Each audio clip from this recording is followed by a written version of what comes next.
Francis, on vient d'assister au 5e tour de la Coupe de France. Hein. Île-Rousse étoile. Hein. Eh bien, on a vu une belle première mi-temps avec une équipe du FBIR, qui maîtrisait son sujet.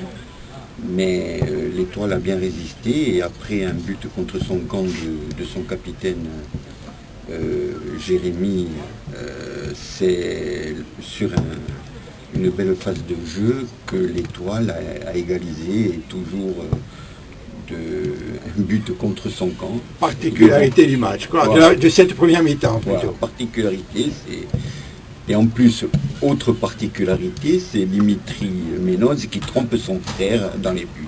Ah, c'est excellent ça. Donc,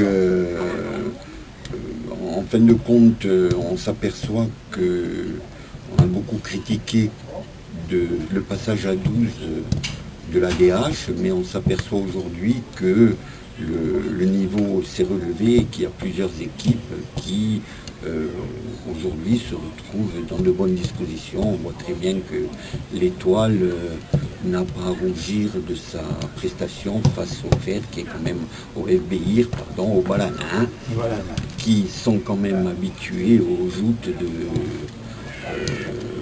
de la CFA2 et qui en plus jouent toujours un grand rôle dans leur poule.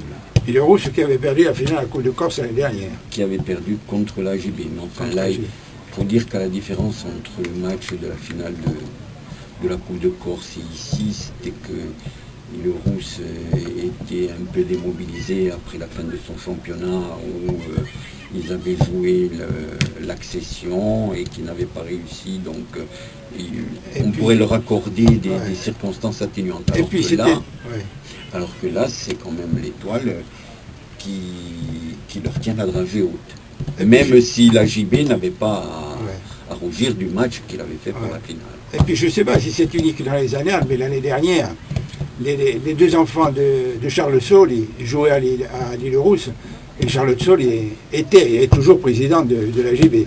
Encore une particularité de notre football. Voilà. Ce qui veut dire qu'il y en a beaucoup. Et même déjà qu'on ait autant de clubs qui disputent les compétitions nationales pour une petite ligue comme la nôtre, parce qu'on oublie trop souvent que nous n'avons que 10 000 licenciés, et lorsqu'on sait que devant nous, la ligue qui est devant nous est la Ligue d'Auvergne qui en a 60 000, on peut se rendre compte de la différence, parce qu'on oublie trop souvent ça. D'accord. Francis, je te remercie. Francis, la deuxième mi-temps, un temps au-dessous. Oui, un temps au-dessous, surtout de la part de l'équipe de Balagne, qui bizarrement a baissé d'un ton et a reculé, alors que l'étoile s'est très bien adaptée à ce genre de rythme et est venu ici. Le FBIR avait pris de nouveau l'avantage.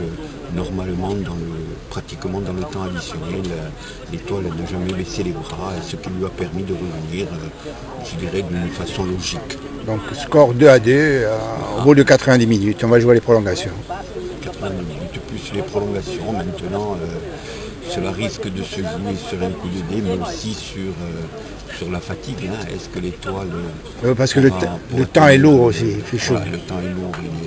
C'est vrai que ça doit peser sur les organismes, mais il faut voir si l'étoile peut tenir le rythme dans la prolongation qu'elle a, avec les efforts qu'ils ont fait pour revenir surtout dans le dernier quart d'heure. Merci Francis.